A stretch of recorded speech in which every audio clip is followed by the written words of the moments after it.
The stars watched in silence as the colossal vessel carved its path through the empty void. Inside, Dae-hyun sat motionless, his elongated fingers tapping rhythmically against the control panel of ancient design. His ship, the Eternal Shadow, was a city-sized mass of technology beyond comprehension, its outer hull scarred by weapons fire from 1,000 different species across countless millennia. "Another cycle begins," he whispered to no one. Across the galaxy, alarm bells rang. Detection buoys placed strategically along known travel routes transmitted urgent signals to every major civilization. The message was always the same. Dae-hyun has changed course. On Zeltrax, the central hub world of the Galactic Council, blue-skinned officials rushed through gleaming hallways of polished stone. Ambassador Taeho, representative of the Voidborn Collective, burst into the emergency chamber where council members from 17 species had gathered. "The monitors confirm it," Taeho announced, his voice echoing through the vaulted chamber. "Dae-hyun's vessel has altered trajectory. The path calculations are complete. He heads toward the human territories." A low murmur swept through the assembly. Ambassador Suk, a tall figure with iridescent scales, rose from her seat. "Have the humans been warned?" "We sent the standard alert package," replied Taeho. "Whether they heed the warning is another matter entirely." The Galactic Council had developed protocols for dealing with Dae-hyun centuries ago. When the ancient destroyer changed course, the targeted sector received immediate warning. Worlds went dark. Ships powered down. Entire civilizations held their breath, hoping to appear primitive enough to avoid his attention. "The humans are too young to understand," said Ambassador Jin, a small reptilian being whose species had survived a Dae-hyun encounter 3 centuries earlier. "They'll likely attempt contact or worse, challenge him." Across the chamber, holograms displayed the known path of the Eternal Shadow. Its massive outline moved with impossible grace, defying the physics that bound lesser ships. The vessel's distinctive 6-pronged shape had become the galaxy's most feared silhouette. Meanwhile, on Earth's orbital command station, Admiral Yuna stared at the message that had arrived via quantum relay. Her hands trembled slightly, not from fear but excitement. "They say he's destroyed entire fleets," said Commander Sung, looking over her shoulder at the warning. "The Arcturus Coalition sent 200 warships against him 70 years ago. None returned." Admiral Yuna nodded absently. "And yet no one has ever actually tried to talk to him." "Talk? To Dae-hyun?" Sung's voice rose. "Admiral, the warning is clear. We should evacuate the outer colonies immediately and what? Hide. I like everyone else." Yuna turned, her eyes bright with determination. "That's exactly what every species has done for centuries. They run and hide or they attack. Has either approach worked?" On the main view screen, a simulation showed the trajectory of the approaching vessel. At current speed, it would reach the first human colony within 14 days. "Get me a secure line to President Hay," ordered Yuna. "I have a proposal that goes against every recommendation in this warning package." As these events unfolded, Dae-hyun's massive ship slipped into hyperspace, its ancient engines bending reality around it. Inside, the being humans would come to know as Dae-hyun moved through corridors lined with suspended artifacts, fragments of worlds he had visited. Some glowed with internal light, others pulsed with strange energies. He paused before a fist-sized crystal that contained what looked like a miniature galaxy. "They always run," he said to the swirling lights within the crystal, "or they send their weapons. Never once in 50,000 cycles has any of them simply asked why." The ship's internal systems hummed in response, not mechanical sounds, but something more organic, as if the vessel itself were alive in some unfathomable way. Dae-hyun's appearance would shock the humans when they eventually met him. Not the monster of legend, but a slender, almost fragile-looking being with skin like polished obsidian and eyes that reflected starlight. The last of his kind, he had watched galaxies spiral through their slow dance for longer than most species had existed. On the edge of human space, automated defense platforms detected the approaching anomaly. They powered up briefly before receiving override commands from Earth Command. For the first time since their installation, the weapons remained, silent as a potential threat approached. In a modest dwelling on Moonbase Alpha, scientist Jun Seo received an urgent call. His specialized knowledge of xenobiology and communication theory had just become the most valuable expertise in human space. "You want me to help communicate with Daehyun?" he asked, stunned by the request. "The destroyer of worlds." "We're taking a different approach," said the voice on the other end. "Report to Lunar Command in 3 hours. Bring everything you have on theoretical communication with non-human intelligences." As the eternal shadow edged closer to human territory, the galaxy held its breath. Species that had survived Daehyun's attention in the past sent encrypted messages to Earth, begging humans to follow established protocols. Some offered sanctuary for human refugees. Others simply expressed condolences for what they assumed would be humanity's final days. What no one expected, least of all Daehyun himself, was the small, unarmed vessel that would depart from Earth days later, carrying not weapons or warriors, but linguists, diplomats, and a single message: "We would like to talk." For the first time in centuries, the being that galaxies feared would face something truly alien to him: friendship. Captain Ji-woo stood at the viewport of the handshake, watching the stars streak by as the ship pushed deeper into uncharted space. The diplomatic vessel was the pride of Earth's fleet, not for its weapons, which it had none, but for its revolutionary communication systems and cultural archives.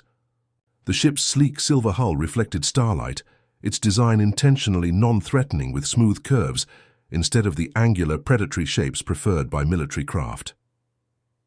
"Captain, we've received another warning from the Galactic Council," said Communications Officer Bomi, her voice tight with tension. "They're practically begging us to turn back." Ji-woo took the tablet, scanning the urgent message, "and yet they don't offer any alternative except hiding and hoping he passes us by." "Can you blame them?" asked Security Advisor Tae-jun, the Shiu. Only person aboard with military training. He stood with arms crossed, his posture rigid. "We're flying directly toward the most feared entity in known space, and we're doing it in an unarmed ship." Ji-woo handed the tablet back to Bomi. Humanity didn't get this far by hiding from the unknown. Around them, the bridge hummed with activity. The handshake was smaller than most interstellar vessels, carrying only 12 crew members: Ji-woo, Tae-jun, Bo-mi, 3 xenolinguists, 2 cultural specialists, 2 engineers, a medical officer, and their AI specialist, who maintained the revolutionary translator. In the ship's central chamber, Dr. Hyun-ki adjusted settings on what the crew had nicknamed the Babel Machine, a 3-meter-tall cylinder filled with quantum processors capable of analyzing, interpreting, and translating any form of communication, even completely unknown ones. The device represented 50 years of human innovation in linguistics and communication theory. "Will it work on something as old as Daehyun?" asked Ji-woo, entering the room. Hyun-ki looked up, dark circles under his eyes betraying his lack of sleep. "Theoretically, the translator doesn't just process language. It can interpret patterns in any form of information exchange: visual signals, electromagnetic pulses, chemical markers, even quantum state changes. And if Daehyun communicates in a way we've never encountered, then we'll make first contact history in 2 ways," Hyun-ki said with a nervous smile. "The first humans to meet him, and the first to learn how he communicates." The ship's AI assistant, codenamed Seoki, announced over the intercom, "Captain, long-range sensors have detected the signature of Daehyun's vessel. Current distance, 8 million kilometers, and closing." Ji-woo felt her heart rate quicken. "Maintain course all personnel to first contact stations." Throughout the ship, crew members moved with practiced efficiency, though the tension was palpable. Cultural specialist Soo-jin arranged artifacts from human history, simple objects that told the story of human development and values. Musical instruments, art pieces, scientific tools, and symbols of peace from various Earth cultures. "Do you really think he'll care about human trinkets?" asked Tae-jun, watching from the doorway. Soo-jin carefully positioned a small bronze statue of 2 hands clasped together. "Every diplomatic mission needs gifts, symbols. If words fail, maybe these will speak for us." In another compartment, xenolinguist Jun Ho reviewed every scrap of information ever collected about Dae-hyun's possible communication attempts with other species. "It's disturbing how little we have," he said to Ji-woo when she checked in. "Most records are fragmented, distress calls cut short, garbled transmissions from ships before they were destroyed." "Or perhaps before they attacked him," Ji-woo suggested. "We're working under the assumption that previous encounters failed because they were hostile from the start." As the handshake continued its approach, the massive silhouette of Dae-hyun's vessel began to resolve on their screens. The ancient ship defied conventional design, its 6 enormous prongs extending from a central mass that pulsed with otherworldly energy. The surface appeared to shift and change, as if the hull itself were alive or made of something that wasn't. "Quite solid matter." "It's beautiful," whispered Bomi, staring at the screen. "And at least 20 times our size," added Tae-jun grimly. Ji-woo gathered her crew in the conference room for final preparations. "Remember your training. We approach openly, broadcasting on all channels. No sudden movements, no defensive postures." "And if he attacks," asked Tae-jun, "then humanity will have learned the same lesson as everyone else," Ji-woo said simply. "But I don't believe that's going to happen." The handshake slowed as it entered what they had designated the contact zone. The enormous ship ahead seemed to notice them, its energy signature changing subtly. "We're being scanned," reported engineer Eun-ji from her station. "Multiple frequencies, some I've never seen before." "Maintain course," ordered Ji-woo. "Begin broadcasting our first contact package." The ship's systems initiated the carefully designed sequence, mathematical constants followed by simple diagrams showing the human form, Earth's location, and basic, peaceful intentions. The Babel machine hummed to life, ready to analyze any response. On the main viewer, the massive vessel suddenly shifted. One of its pronged sections rotated toward them, a motion so fluid it seemed impossible for an object so large. "Captain," said Bomi, her voice barely above a whisper, "we're receiving something." The bridge speakers emitted a series of sounds unlike anything they had heard before, clicks, hums, and tones that seemed to layer over each other in impossible patterns. The Babel machine's displays flickered wildly as it processed the input. "It's trying to communicate," said Hyun-ki, fingers flying over his console. "The patterns are structured, definitely language, but unlike anything in our database." Ji-woo took a deep breath. Humanity's first real contact with Dae-hyun was happening. All their preparation, all the risk, this was the moment. "Keep broadcasting," she said, "and prepare the shuttle. I'm going to meet him face to face." Tae-jun stepped forward. "Captain, that's not the protocol." "The protocol is to establish meaningful contact," Ji-woo interrupted. "And sometimes that means taking an extra step into the unknown." As the crew prepared the shuttle, the handshake continued its dance with the ancient vessel. The shuttle bay doors opened, revealing the small craft that would carry Ji-woo toward the being that had inspired terror across the galaxy for centuries. Ji-woo stepped into the shuttle, carrying nothing but a small communication device linked to the Babel machine. As the shuttle launched, she spoke quietly to herself. "Sometimes to make a friend you just need to be the first to say hello." Ji-woo's small shuttle approached the massive ancient vessel, feeling impossibly tiny against its enormous scale. As she drew closer, she could see that what had appeared to be solid metal from a distance was actually a living material, shifting and rippling like the surface of a calm ocean. The 6 enormous prongs of the ship pulsed with soft blue light that seemed to follow the shuttle's movement. "Still receiving unusual energy signatures," Hyun-ki's voice came through her earpiece. "The Babel machine is processing, but it's like trying to translate 1,000 languages at once." Ji-woo took a deep breath. "Any hostile movements?" "None," replied Tae-jun, tension evident even through the comm system. "But Captain, I still advise against physical contact. We could continue remote communication attempts." "Some things need to be done in person," Ji-woo said firmly, as her shuttle approached what appeared to be an opening in the massive hull. The shuttle's instruments flickered as it passed through a membrane-like barrier. Inside was a cavernous docking area that defied explanation. The space seemed larger than should be physically possible within the ship. Strange crystalline structures lined the walls, glowing with inner light that shifted through colors unknown to human eyes. "I'm Yi." "Inside," Jiwoo reported, her voice hushed with awe. It's not mechanical. The interior seems alive, or at least organic."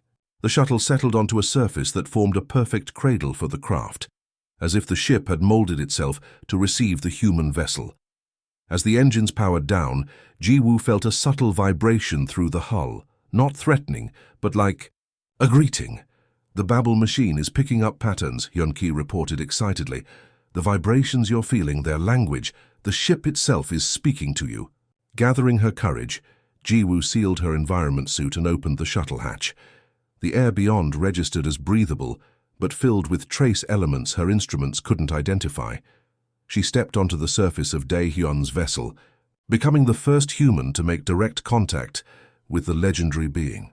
"I am Captain Jiwoo of Earth," she said clearly, the translator device in her hand working to convert her words into the vibrational patterns they had detected. For a long moment, nothing happened. Then the floor beneath her feet shifted, forming a path that led deeper into the ship. The walls pulsed with light that seemed to invite her forward. "I think I'm being invited inside," she told her crew, trying to keep her voice steady. "Captain," Tae-jun began. "I'm proceeding," she said firmly, following the illuminated path. The corridor led her through chambers filled with impossible things, suspended fragments of what appeared to be planetary cores, shimmering energy fields containing what looked like cities in miniature, and artifacts from civilizations so ancient they predated human evolution. Finally, she entered a vast spherical chamber whose walls displayed what appeared to be the entire galaxy in perfect moving detail. In the center stood a figure, not the monster of legend, but a slender being with skin like polished obsidian that reflected starlight.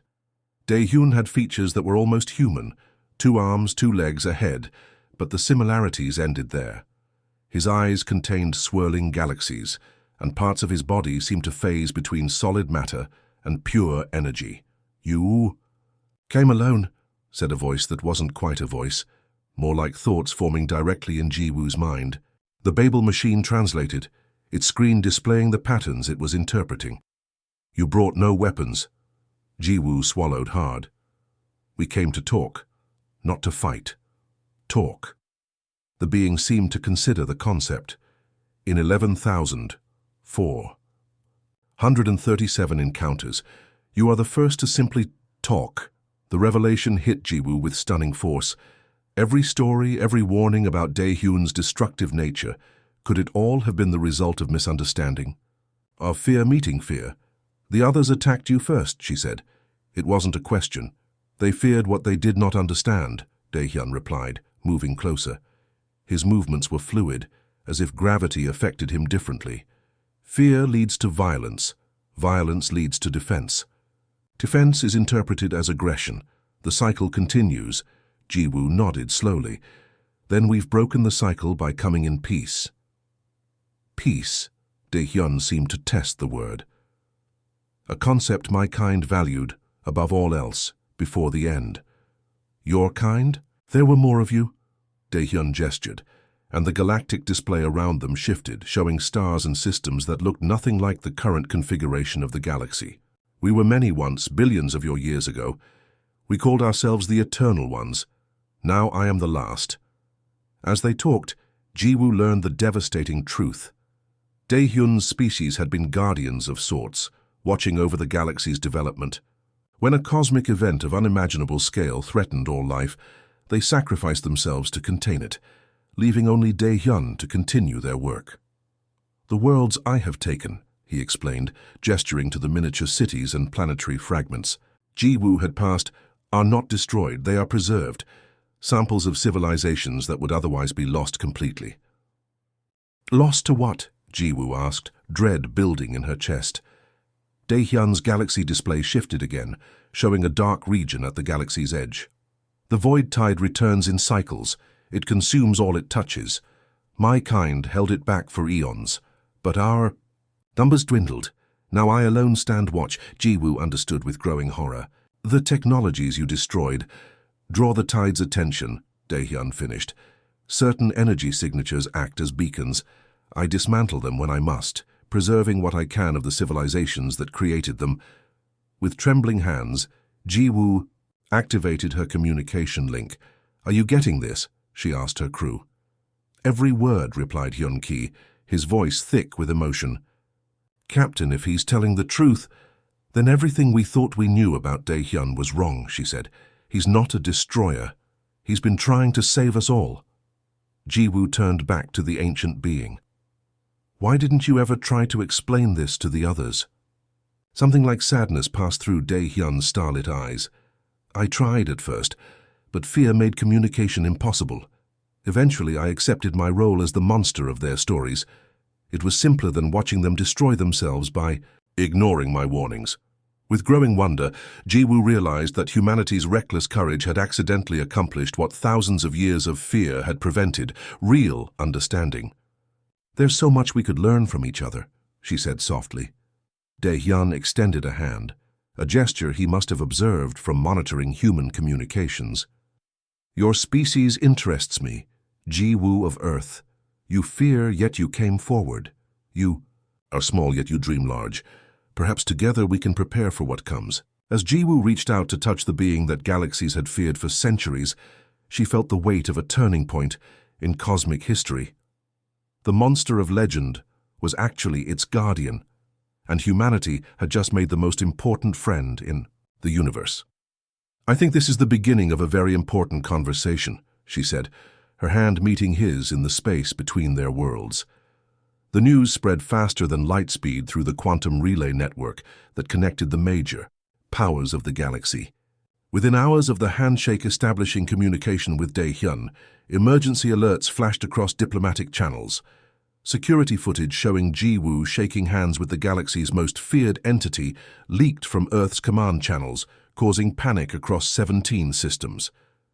"They've lost their minds," hissed Ambassador Suk, her scaled skin flushing deep purple with alarm, as she addressed the hastily assembled Galactic Council. The Grand Chamber on Zeltrax was filled beyond capacity, representatives from normally neutral species arriving by the hour as word spread. "The humans have doomed us all," rumbled Delegate Koru of the Molten Worlds Confederation, his magma-based body bubbling with agitation. "They've given him direct access to their homeworld coordinates." Above the central podium, holographic displays showed the handshake docked alongside Dae-hyun's massive vessel. The images were grainy, captured from long-range scouts that had been monitoring the situation from the safety of nearby nebulae. High Chancellor Tae-ho struck the ceremonial chime, bringing the chaotic assembly to order. "We have confirmed reports that Captain Ji-woo of Earth has spent over 40 hours in direct contact with the entity known as Dae-hyun. During this time, extensive data exchanges have occurred." A collective gasp rippled through the chamber. "What kind of data?" demanded the Zentari representative, their crystalline form vibrating with tension. "Unknown," replied Tae-ho, "but the volume suggests technological information, possibly weapons technology." Back aboard the handshake, Ji-woo and her crew were unaware of the diplomatic firestorm erupting across the galaxy. They worked feverishly to process the staggering amount of information Dae-hyun had shared. Cosmic charts spanning billions of years, the nature of the approaching void tide, and technology beyond human comprehension. "This changes everything we thought we knew about the universe," said Hyun-ki, eyes wide as he studied the data streaming across his screens. "The cosmic expansion, dark energy, it's all connected to the void tide cycles." Ji-woo nodded, exhaustion evident on her face after days of intensive communication with Dae-hyun. "And we're the first species he's trusted with this knowledge in millions of years." "Captain," called Bomi urgently from her communication station, "we're detecting multiple ships entering the system. A lot of ships." Ji-woo frowned. "Earth." "Reinforcements?" "No," said Tae-jun, studying the tactical display. "The signatures match Zentari, Molten Confederation, and at least 4 other council species. It's a coalition fleet." The main view screen activated, showing a formation of over 60 vessels of various designs approaching their position. At the center was the imposing silhouette of the Justice Bringer, the Galactic Council's peacekeeping flagship. "They're hailing us," said Bomi. The screen shifted to show High Admiral Jun of the Council forces. His expression was grim, 4 eyes narrowed in determination. Captain Ji-woo of Earth, by emergency decree of the Galactic Council, you are ordered to disengage from the entity Daehyun and prepare to be escorted from this region. Ji-woo straightened her uniform. Admiral, I must inform you that we've made a historic breakthrough. Daehyun is not what we believed. He's been trying to protect the galaxy from...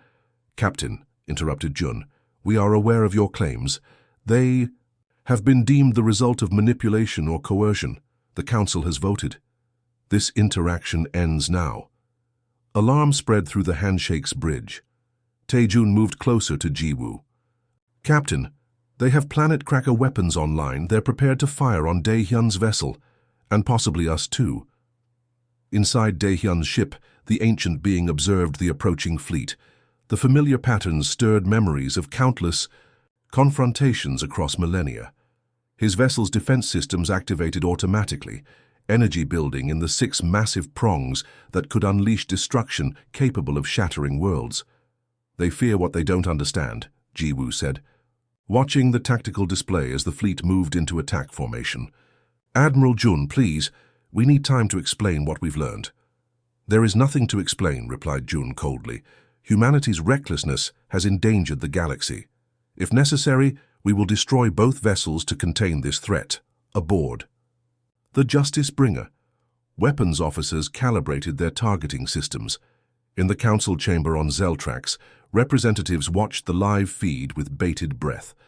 Some prayed for deliverance from what they perceived as humanity's fatal mistake, while others quietly prepared evacuation orders in case Daehyun retaliated against all civilization. Ji-woo's mind raced. Millions of lives hung in the balance. If Daehyun followed his ancient instincts and destroyed the coalition fleet, it would confirm every fear and myth about him. If the fleet attacked first, they would lose the only ally who could help them against the approaching void tide. Ji-woo of Earth, Daehyun's thoughts touched her mind. They come as all the others have come, with weapons and fear. Through their mental link, she felt his ancient weariness, his resignation to the endless cycle of misunderstanding. Beneath it all was a deep sadness, a loneliness so profound it made her heart ache. No, she said firmly, both to Daehyun and through the comm channel. This time will be different. She turned to her crew. Prepare the shuttle and get me the Babel machine. Captain, questioned Taejun, if they won't come to us for understanding, we'll bring understanding to them, she said, determination hardening her voice. Hail the Justice Bringer. Tell Admiral Jun I'm coming aboard and I'm bringing proof. As the coalition fleet loomed ever closer, weapons charged and targeting systems locked, Ji-woo prepared for the most important diplomatic mission in human history. Behind her, Daehyun's massive vessel hummed with building energy, ancient defensive, instincts warring with the first real connection he had felt in eons. Trust me, she whispered to the ancient being. After all these centuries of being feared, it's time the galaxy learned the truth. Ji-woo's shuttle glided through the tense space between the coalition fleet and Daehyun's ancient vessel. Inside, she clutched a small crystal container, Daehyun's gift, a fragment of stored memory that contained irrefutable evidence of the Void Tide's existence and his millennia of guardianship. They're tracking us with weapons, reported the shuttle's computer. Multiple lock-ons detected. Maintain course, Ji-woo said firmly. Open a channel to Admiral Jun. The Admiral's stern face appeared on the small view screen. This is extremely ill-advised, Captain Ji-woo. Yet you haven't shot me down, she replied with a tight smile. That suggests you're at least curious about what I have to say. After tense negotiations, Ji-woo secured a compromise. A delegation from the coalition fleet would meet aboard the Handshake, neutral ground between the opposing forces. As her shuttle docked with the diplomatic vessel, she saw that 3 council ships had already sent representatives. Taejun met her at the airlock, concern etched on his face. Captain, the council delegates are demanding Daehyun appear in person. They refuse to believe any evidence without seeing him directly. Then, that's what they'll get, she said, surprising her security officer. You can't be serious. Bringing Dae-hyun aboard would change everything, Ji-woo finished, which is exactly what needs to happen. The Handshake's conference room had been hastily reconfigured to accommodate beings from 6 different species. Admiral Jun towered near the viewport, his forearms crossed defensively.